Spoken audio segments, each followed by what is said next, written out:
L'air était lourd, épais d'une peur tacite et piqué par l'odeur âcre des gaz lacrymogènes.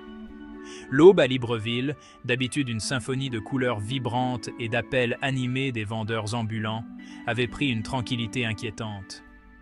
Les rues, généralement grouillantes de vie, étaient étrangement désertes, à l'exception des débris épars de pneus brûlés et de la présence menaçante d'hommes armés à chaque coin de rue.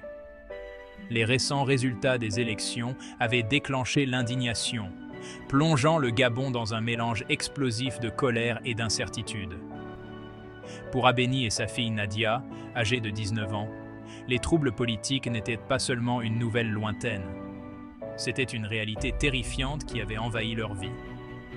La demande de visa de Nadia pour étudier la médecine en France, une lueur d'espoir pour leur famille, était prise au piège du chaos. L'ambassade de France, leur seule bouée de sauvetage, avait annoncé une seule journée pour la collecte des visas, une tâche quasi impossible dans une ville paralysée par les troubles et le danger.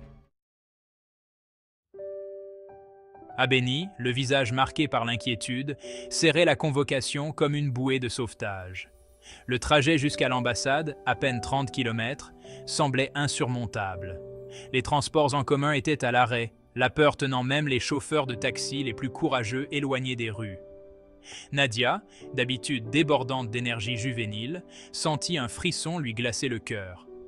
L'idée de s'aventurer au cœur des troubles, l'incertitude de ce qui les attendait, la remplissait d'effroi. Abeni, sentant la peur de sa fille, lui serra la main pour la rassurer. « Nous sommes allés trop loin pour abandonner maintenant, » dit-elle, sa voix un murmure régulier dans le silence de leur petit appartement. « Nous allons le faire ensemble. » Leur voyage commença sous un ciel lourd de pluie, leurs pas résonnant dans le silence troublant des rues. Chaque bruissement de feuilles, chaque cri au loin, faisait frissonner Nadia. L'air était chargé de tension, le silence ponctué par les sirènes lointaines et les crépitements occasionnels de coups de feu.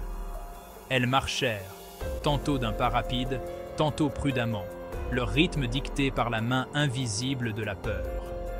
Des points de contrôle, tenus par des soldats nerveux, jalonnaient leur itinéraire.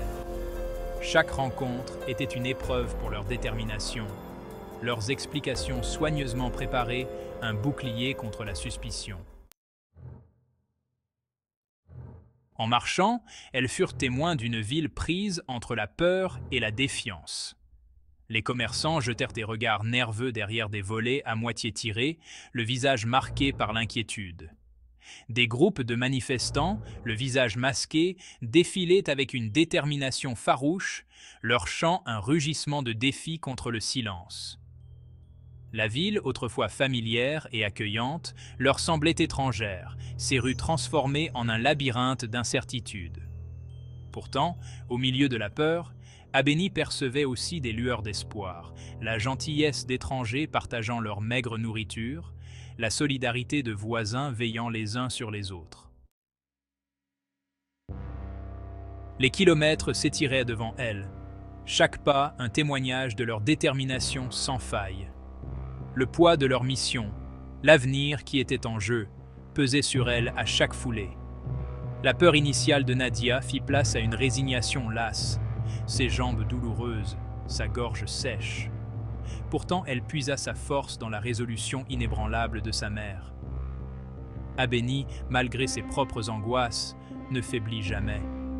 Sa force, née de l'amour et de la détermination farouche d'une mère à assurer un avenir meilleur à son enfant, devint l'encre de Nadia.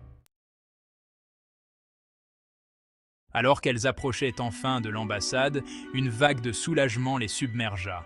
La vue du drapeau tricolore familier flottant au vent était comme une lueur d'espoir. Mais leur soulagement fut de courte durée. Une longue file de candidats anxieux serpentait depuis les portes de l'ambassade, leurs visages reflétant le même mélange d'espoir et de peur que ressentaient Abeni et Nadia. Les heures s'égrenaient, le soleil battant sans relâche. L'air crépitait de tension, alors que des rumeurs de fermetures et d'escalade de la violence circulaient dans la foule. Chaque instant qui passait leur semblait une éternité, leurs espoirs suspendus à un fil. Alors que le soleil entamait sa descente finale, Projetant de longues ombres sur la foule épuisée, Abeni et Nadia atteignirent enfin le début de la file. Le soulagement de déposer la demande, d'avoir surmonté des obstacles aussi immenses, était tempéré par l'incertitude qui planait. Elles n'avaient aucun moyen de savoir si leurs efforts seraient couronnés de succès, si les rêves de Nadia se réaliseraient.